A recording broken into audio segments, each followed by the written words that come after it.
खुलुमबाय स्टुडियो आं रबिन बसुमतारी गलाघाटनि रंजालि नोगोर जयन्तीफोराव उरियामघाट गुदि बर' थुनलाइ आफाद दुलाराय बर' फरायसा आफाद आबोब UBPU आरो दुलाराय बर' हारिमु आफादनि हेफाजाबजों बड'सा क्लाब आरो KK बर' लाइब्रेरिनि बानजायनायाव फालिनो गोनां रुफाथि मायथाइ फोरबो फालिनायखौ भारत पाकिस्ताननि गेजेराव जानाय दावहानि थाखाय आसामनि खुंनो गोनां बैसागु फोरबोखौ दोनथ'नो होनायखौ आसामनि गिबि मन्थ्रिया खुंफिननो होनायनि उनाव दिनै BTRनि गाहाय मावफुं सोद्रोमा प्रमद बर'नि नुजाथिनायाव दिनै जर'खा मोनसे मेलनि गेजेरजों खुंफुंनाय जायो। बे मेलावनो बड'सा क्लाबनो MLA आ होनाय जिम आरो रंजालि नोगोर खुगा लाइसिखौ बेखेवना होयो BTRनि गाहाय मावफुं सोद्रोमा प्रमद बर' बिथाङा। BKWACनि EM प्रदीप सरगयारिया बरायनाय बिबुंथि लाखिनाय मेलाव BTRनि गाहाय मावफुं सोद्रोमा प्रमद बर'जों लोगोसे MP कामाख्या प्रसाद थासा MLA बिश्वजित फुकन BKWACनि लेङाइ रमिय नार्जारी BTRनि EM सुजल सिंह आरो गुबुन गुबुन आलासिफोराबो बाहागो लायो। हाबाफारियाव बाहागो लानानै BTRनि गाहाय मावफुं सोद्रोमा प्रमद बर'आ रंजालि नोगोर जयन्तीफोराव गोजौ थाखोनि आलासि न' लुफुंनो 1 कौटि रां आरो गलाघाट जिल्ला बाथौ गौथुमनि मावखुलिखौ लुफुंनो थाखाय 50 लाख रां अनसुंथाइ होनायनि बाथ्रा होयो। गलाघाट जिल्लानि उरियामघाट रंजालि नगर जयन्तीफोराव दिनै बे ओनसोलनि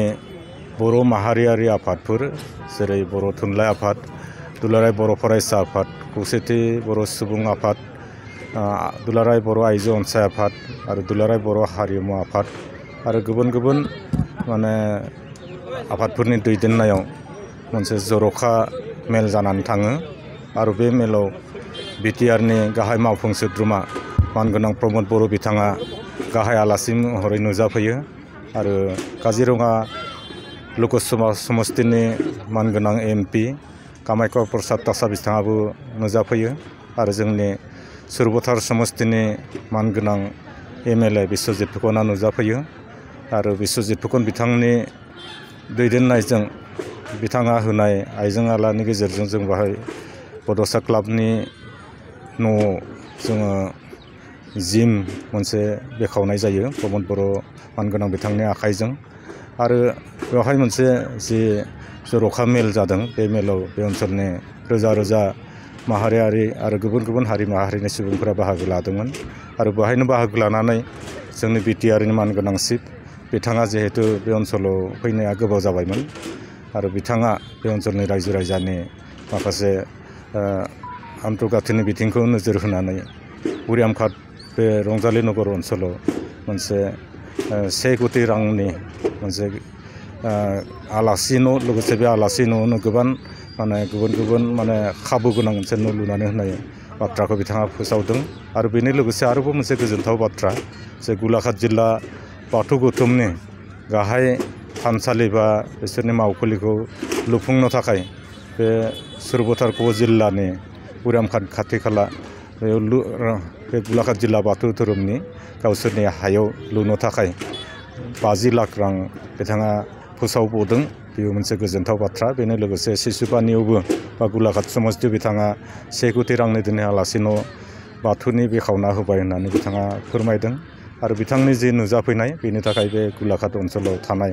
बर' माहारियारि आफादफोर आरो रायजो राजा थोजासे रंजानाय मोनदों गोजोननाय मोनदों आरो बिथांनिसिम जोङो बे ओनसोलनि जानानै बा बर' कसारि काउन्सिलनि जानानै आं साबायखर लासियो। गोबां आलासि दङमोन गोबाङानो बाहाय जोंनि डेपुटि चिफ रमिय नार्जारीखौ लानानै BTRनि EM सासे आरो गुबुन गुबुन आलासिफ्राबो बाहागो लादोंमोन। आं मिजिंथियो बिथांनि बे नुजाफैनाया जोंनि थाखाय बे आन्थर्गाथनि बा इनफ्रास्ट्राक्चार बानायनायल' नङा गुबुन गुबुन बिथिङावबो जोंखौ थुलुंगा होदों होननानै आं आसा खालामो। आं मिजिंथियो बिथांनि बे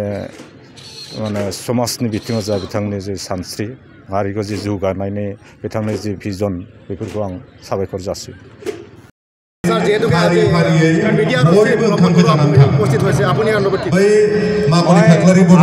প্ৰমোদ বড়ো ডাঙৰীয়া আহিলে ইয়াৰ অঞ্চলত যথেষ্ট সংখ্যক বড়ো জনগোষ্ঠীৰ লোক আছে। কেৱল বড়ো বুলিয়ে নহয় সকলো জনগোষ্ঠীৰ লোকৰ মাজত তেখেত অহাক লৈ ব্যাপক উৎসাহ আছিল।